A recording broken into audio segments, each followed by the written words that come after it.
सभी को नमस्कार। Case detail for LPA 263 of 2021। ये केस है भैया आर्ट एंड क्राफ्ट की भर्ती का, जिसमें कि जो है ना 31 जनवरी 2021 को एक पेपर लिया गया था, उस पर ये केस किया गया था। अभी एक सेंटर पर अलग पेपर दिया गया है और इसके लिए पेपर से अगले ही दिन ये कोर्ट में जा लिए थे और उसके बाद इसका जल्दी ही हफ्ते 10 दिन में फैसला आ गया था। मेरे ख्याल 8 फरवरी को फैसला ही आ लिया था और सिरे से ही नकार दिया था जज साहब ने। उसने वो ही बताऊंगा क्या फैसला दिया था। तो ये case Tejendra Kumar versus Haryana staff selection है। रजिस्ट्रेशन डेट थी भाई इसकी 4 मार्च 2021, जब यहाँ से 8 फरवरी 2021 को डिसमिस हुआ सिंगल बेंच से। उसके बाद LPA में गई है। ओरिजिनल केस नंबर था CWP 27/2021। इसकी जो है ना नेक्स्ट डेट 11 मार्च 2024 लग गई है भाई, जिसकी आज सुनवाई थी। इसके बाद इसमें एक महीना आगे चली गई। अब उसका ऑर्डर तो देखो, डिटेल ऑर्डर तो जो भी आएगा उससे पता चलेगा कि भाई इसमें और क्या होया गया है या नहीं होया कुछ। लेकिन अब बात कर लेते हैं इसकी। आज 14 फरवरी को 247 नंबर पर कोर्ट रूम नंबर 17 में सुनवाई होनी थी।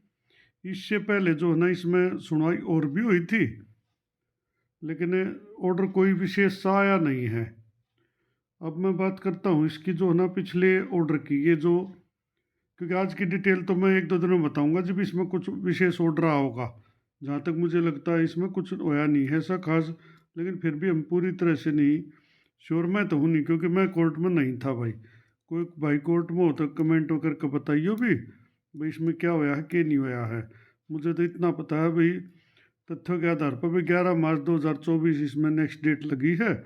और इसके पुराने केस पर मैं थोड़ा आपके ध्यान दिलाना चाहूँ, क्योंकि कई भाई अन्य लग है बेरना इस केस मतलब क्या होगा, बेरना इसमें क्या होगा। भाई देखो, दर्द तो सब ना आवा है और दुख भी आवा है, लेकिन इसमें ऐसा कुछ नहीं होने जाने का है भाई।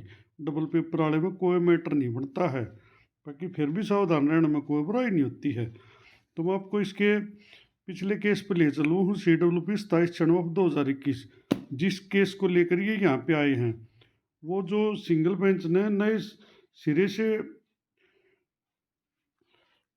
नकार दिया था इस केस को। ये वही केस है 27/2021, 8 फरवरी को इसका फैसला आ गया था भाई। अब इसमें बात कर लेते हैं। The petition has been filed under article 226, 227 of the constitution of India seeking issuance of a writ in the nature of certiorari for questioning the impact advertisement number 6/2006 category number 22 dated 28/12/2020 issued for the post of art and craft teacher, as well as the written examination which has been held by the respondent commission on 31/1/2021 as part of the selection. तो कुल मिला के बात बताओ, यह जो petition है यह न्यू फाइल करी गई है भाई। जो 28/12 को नोटिफिकेशन आया था जिसमें कि डिसाइड हुआ था भी 31 को पेपर लिया जाएगा, उस 31 के पेपर को भी रद्द किया जाए और इस नोटिफिकेशन को भी रद्द किया जाए, रिटन एग्जामिनेशन दोबारा लिया जाए कुल मिलाकर। अब आगे क्या है। The sole argument of the counsel for the petitioner is that the respondent commission has given different question paper to different candidate in the same exam. तो जो मेन आर्गूमेंट है, मेन बहस इसकी यह थी पिटिशनर के वकील की, कि जो कमीशन है उसने डिफरेंट क्वेश्चन पेपर दे दिया अलग अलग स्टूडेंट को, और क्योंकि एग्जाम जबकि सेम था यानी एक ही दिन था। Therefore this led to the discrimination को द पिटिशनर। तो इनको लगता है कि जो इनके जो पिटिशनर इनके साथ भेदभाव हुआ है। And has denied them to level playing field, और उनको जो है ना एक समान ग्राउंड में खेलने से मना कर दिया। एक उदाहरण दिया एक तरह से, अभी खेल बराबरी का नहीं होया, हमारे को दूसरा पेपर दिया इनको दूसरा दिया। एक्चुअल में होया अभी ये था, अभी 40 सेंटर बनाए थे तो HSSC ने हर सेंटर पर 2 पेपर भेजे थे 2 तरह के। अब औरों पर जो है ना वो एक सेट खोल दिया, इस पर दूसरा सेट खोल दिया। कोई बुराई नहीं थी क्योंकि दोनों का लेवल एक था और क्वेश्चन भी 5-7 तो सिमिलर भी थे। और डिफ़िकल्ट लेवल मैंने खुद भी चेक किया, दोनों का एक सा। हमारे नंबर तो उसमें भी इतने ऐसे आए हैं भाई, कोई घास बांटे 2-4 कम बत्ती बस, इससे ज़्यादा कुछ नहीं था। लेवल बिल्कुल सेम था। तो बात आते हैं ऑर्डर पर दोबारा। Playing field the entire exam itself has to be scrap, तो ये जो सारा एग्जाम है जो ना स्क्रैप किया जाना चाहिए, रद्द किया जाना चाहिए। The petitioner have relied upon the एलिज्ड fact that the respondent commission has issued two different answer keys for the exam held on the same day। तो जो पिटिशनर हिंद के जो एडवोकेट है वो इस बात पे खड़े हैं कि भाई जो ना डिफरेंट आंसर की जारी की गई थी जबकि एग्जाम एक होया था और सेम डे होया था। And has submitted that it shows that different question paper one contain in different question papers. तो ये कहें भाई वो जो आंसर की दो जारी की उससे साबित होता है कि दो तरह के क्वेश्चन पेपर थे। Still further it has been submitted, अब अगले पेज पर आ जाते हैं भाई हम, that out of more than 10,000 candidate कि 10,000 कैंडिडेट के लगभग थे, about 250 candidate have been given a different question paper. लेकिन केवल 250 जो कैंडिडेट थे उनको जो है ना अलग क्वेश्चन पेपर दिया गया, because all these candidate had taken coaching from a particular centre in Gurugram. लेकिन ये 250 कैंडिडेट वे बताए गए हैं जिन्होंने एक गुरुग्राम के एक कोचिंग सेंटर से कोचिंग ली है, यूआरओप लगाया है। हालांकि यह सच्चाई ऐसा कुछ नहीं है, ना प्रूव होया। हैविंग हर्ड द आर्गूमेंट, भाई जो वकील की बहस सुनने के बाद the counsel for the petitioners this court does not find any substance in the same, तो जो कोर्ट है इसमें कोई भी सब्सटेंस नहीं पाती है, कोई भी तथ्य नहीं पाती है। It is well established law, ये जो है स्थापित कानून है, that it is for the selecting agency to decide the criteria of selection. भी जो सिलेक्टिंग एजेंसी है उसका काम है कि वो क्राइटेरिया डिसाइड करे, क्या करे, as deem fit by it, वो उसकी मर्जी है वो किस प्रकार से किसका के एग्जाम लेवा है। The power of the selecting agency include the competence of the selected agency to prescribe the type and nature of the question. तो वो जो एजेंसी है उसका अधिकार क्षेत्र है वो किस टाइप का पेपर ले, किस नेचर के क्वेश्चन ले, to be asked from the examinees. The selecting agency is required to inform the prospective candidate. दो सिलेक्टिंग एजेंसी है वो सिर्फ ये इस बात के लिए बाध्य है कि वो कैंडिडेट को इन्फॉर्म करे about the level of difficulty की भी जो डिफ़िकल्टी का लेवल है वो क्या होगा क्वेश्चंस का, to be asked, and the field syllabus, और उसका जो सिलेबस क्या होगा, out of which the question are to be asked, भाई जी किस सिलेबस में से वे क्वेश्चन पूछे जाएंगे। सिर्फ ये दो बातें बताने के लिए बाध्य है। Beyond that it is the discretion of the selecting agency to choose the method of giving examination paper to candidate. और इसके साथ ये भी है कि जो सिलेक्टिंग एजेंसी है उसकी मर्जी है, उसका अधिकार क्षेत्र है कि वो क्या मेथड चूज करे to of giving exam paper to the candidates. Hence there is nothing in law, इसके अनुसार कानून में ऐसा कुछ नहीं है which absolutely prevents the selecting agency from giving different sets of question paper to different sets of examinees. तो ऐसा कोई भी कानून नहीं है कि जो सिलेक्टिंग एजेंसी को रोक के कि वो अलग क्वेश्चन पेपर ना दे अलग एग्जामिनीज को। This is more clarified by the fact, इसके बाद ये एक फैक्ट द्वारा और भी क्लैरिफाई किया जाता है, that even when some additional exam to be held by the examining body then the same question can not be given to the candidates which were already asked in the earlier exams held for the same purpose. Hence, although giving same question may be more appropriate to assess the comparative merits, तो भाई एक प्रकार के question देना जो ना और अच्छे माने गए हैं कोर्ट ने, अप्रोप्राइट हैं कंपेरेटिव मेरिट में। Yet merely the fact that different question paper have been given by the selecting agency to different examination would not precipitate the exam। तो भाई जो केवल ये बात है कि भाई एक सेंटर पर या एक जगह पर कुछ सिलेक्टिंग एजेंसी ने कुछ अलग क्वेश्चन पेपर दे दिया कुछ कैंडिडेट को, एग्जामिनीज को, वो सारे जो है ना एग्ज़ाम को भ्रष्ट नहीं करता है, उसको दूषित नहीं करता है, खराब नहीं करता है, रद्द नहीं करता है, और ना रद्द किया जाना चाहिए, कोर्ट की टिप्पणी है। बाई अनदर आर्गूमेंट, इसके बाद एक और आर्गूमेंट थी कि टू बेटरनेस द सबमिशन को the discrimination, the counsel for the petitioner has laid stress upon the fact that there is a set of 250 candidate who have been given a different set of question। आगे petitioner के वकील कहते हैं कि करीब 250 candidate हैं जिनको जो है ना different set of question paper का मिला है, and those 250 candidate happen to be the student of a particular. और जो ये 250 कैंडिडेट है ये एक पर्टिकुलर जो कोचिंग सेंटर है गुड़गांव का उसके स्टूडेंट थे, जबकि ऐसा कुछ नहीं है। Coaching centre operating from Gurugram.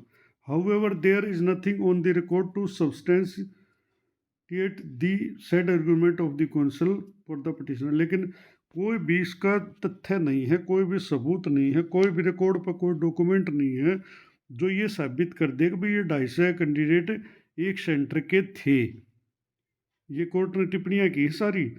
More bald assertions without any positive evidence on that aspect would not be sufficient to prejudice the candidate who have already taken the exam.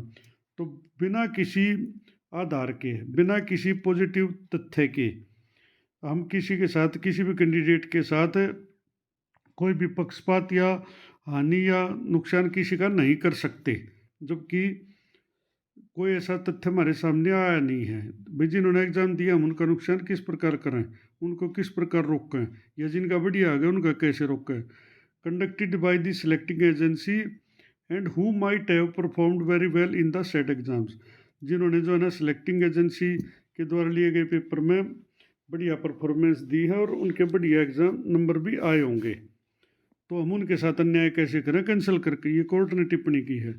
Otherwise मान लो, चलो इनकी बात मान ले भाई 10,000 हूँ, मतलब 250 कैंडिडेट को अलग दे दिया, बाकी 9,000 कुछ को तो वही और एक पेपर मिला, तो 9,000 आदमी के साथ किस प्रकार हम अन्याय करें। और जबकि 250 के साथ भी अन्याय नहीं हुआ है, ना कोई ऐसा तथ्य दिया है, ये सारे एक सेंटर के थे नहीं और एक्चुअल में थे भी नहीं। इनमें से जो रिजल्ट आया बाद में एक और दूसरे केस में HSSC ने रिकॉर्ड रखा, तो औसत जो है ना वो सब सेंटरों की बराबर आई है, इस सेंटर की भी और बाकिया के सेंटर की भी बराबर है, बल्कि इस पर थोड़े कम पास हो रहे हैं, ऐसा सुनने में आया है। रिकॉर्ड ऑन रिकॉर्ड है सारी चीज़ें, मेरा थोड़ा कम ध्यान नहीं बाकी था वो मेरे ख्याल 15 नंबर सेंटर था यो, इस पर कम दिए गए थे, अलग पेपर दिया गया था, बाकी यहाँ पर अलग था। चलो वो फिर कभी डिसाइड करेंगे। Therefore it is not ever certain whether anyone of these 250 candidates against whom the petitioner are leveling allegation would ever clear the said exam or not। जबकि अभी तक ये भी तय नहीं हुआ कि जो 250 कैंडिडेट पर इल्ज़ाम लगाया गया है लेवलिंग एलिगेशंस का, तो क्या इनका एग्ज़ाम क्लियर भी हुआ है ना नहीं हुआ है। At this stage the argument of the counsel for the petitioner is totally speculative in nature. तो जो भी इनकी आर्गूमेंट है या टोटली काल्पनिक है, बिना किसी तथ्य की है, क्योंकि उस टाइम भाई जिसका पेपर ठीक ना हो वो सीधा कोर्ट में भाजा गया। अब जाते वकील थोड़ी मना करेगा केस करने को, वकील तो कहा दे फीस ही कर 2 तारीख हम निपटा दूंगा, जबकि ऐसा कुछ होता नहीं है। Argument this court is not suppose to act upon this speculative argument. जो ये कोर्ट है ये किसी भी काल्पनिक बहस के लिए कोई मौका नहीं देगी, ना उस पर कोई एक्शन लेगी, ना उस पर कोई भी कार्रवाई करेगी। बेरिफ ऑफ एनी एविडेंट्री स्पोर्ट्स, बिना किसी एविडेंट्री यानी कोई सबूत है तो स्पोर्ट में है नहीं, सीधे आगे कोर्ट में आन खड़े होगी न्यू होया। अच्छा पूछा कि भाई को कागज़ दो, कागज़ था ही नहीं, इसलिए ये 1 का 2 डेट में मेरे ख्याल पहले 5 की लग गई थी, फिर 8 में वो डिसमिस कर दिया था इनका। और anything concrete to show existence of the fact, तो कोई तो कुछ तो दिखाना चाहिए ना फैक्ट्स के, भाई तुमने आरोप लगाया तो उसमें कोई तथ्य तो होना चाहिए। द कोर्ट कैन प्रोसीड, जिसके ऊपर कोर्ट जो है ना आगे बढ़ सके। इन व्यू ऑफ द वो find no merit in the petitioner the same is dismissed. अब ये देखने का है, इन व्यू ऑफ द वो find no merit in the petitioner the same is dismissed. तो भाई यो तो वो था 8-2 का फैसला, जिसके आधार पर ये अब LPA में जा रहे हैं। और बहुत से साथियों ने बन्यू भी महसूस भी हो गया, अरे फिर केस हो रहा, कदे फिर पेपर रद्द हो जा, कदे फिर भर्ती रद्द हो जा। भाई देखो ऐसा कुछ नहीं होने वाला है। इन मेरी ओपिनियन तक कति स्पष्ट कहा करूँ मैं, पीछे भी स्पष्ट कही थी भाई कुरुक्षेत्र वाले जीतेंगे, ज्वाइनिंग भी होगी, नौकरी भी करेंगे, और वो बात पूरी तरह से पार गई है। अब जिस दिन ये मामला कोर्ट के सामने जागा, हालांकि हमने 1-1.5 साल लग गया उस चीज़ में, लेकिन पहले दिन से ये कहा था भाई जिस दिन कोर्ट के सामने जागा वहीं जाते क्लियर हो जाएगा पहली डेट पे ही। अब भाई डिप्लोमा तो पूरी तरह वैलिड है, और होया भी ही था पहली डेट पे। ये तो बाद में 2-3 डेट उस तरिया लाग गई, कुछ तो लेट आया, कुछ या 178 जो लो मेरिट आने बड़े इनके चक्कर में, नहीं तो डेट नहीं लागनी थी इसमें तो। ये तो पहली डेट पे फैसला आना था। अब भी ठीक है, जब सारी बातें हो ही ली, क्लियर यूनिवर्सिटी ने लिख दिया तो बात तो ख़त्म हो गई है। तो अब इस केस में भी आए कहूँ भाई यो तो कुछ भी मैटर ना है, अब सारा ऑन रिकॉर्ड आ लिया है। अब भाई 2-3 पेपर हमेशा तैयार किया जाता है। अरे भी देख लो, ये ग्रुप सी के, ग्रुप डी के और या हरियाणा पुलिस का कोई भी भर्ती हो, कई शिफ्टा में हो है, हर शिफ्ट का अलग क्वेश्चन पेपर हो, उसमें क्या दिक्कत है। और मान लो इस पर भी एक पर भी दे भी दिया तो भी क्या दिक्कत है। कौन सा वो आसान था या वो मुश्किल था? ना तो वो आसान था ना वो मुश्किल था, और ना उस पर ज़्यादा पास हुए बालक ना उस पर कम हो रहे। अब तो ऑन रिकॉर्ड आ गया, सब कुछ कोर्ट में जमा है, तो ये तो कुछ कहना सुनना बनता है कोई ना। और फिर आखिर में कानून यो है भाई, जो अथॉरिटी है, जो पेपर ले है, जो नौकरी दे है भाई, उसकी मर्जी है वह किस प्रकार के नियम बनाओ है, क्या कानून बनाओ है। और इसमें किसी को अगर नहीं होता नहीं सेंटर के 250 पास हो रहे होते भाई, जाहिर सी बात से फिर मैं भी नहीं कहता हाँ भाई वाकई में गलत हो रहा है, सारे क्यों कर पास हो गए या सारे फेल हो जाते, जब भी कहते भाई इसका मतलब ये पेपर गलत था, ये सारे फेल क्यों करोगे।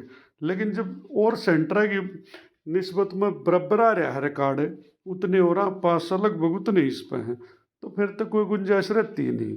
तो इस केस में मेरे हिसाब में तो कुछ बनता नहीं है भाई।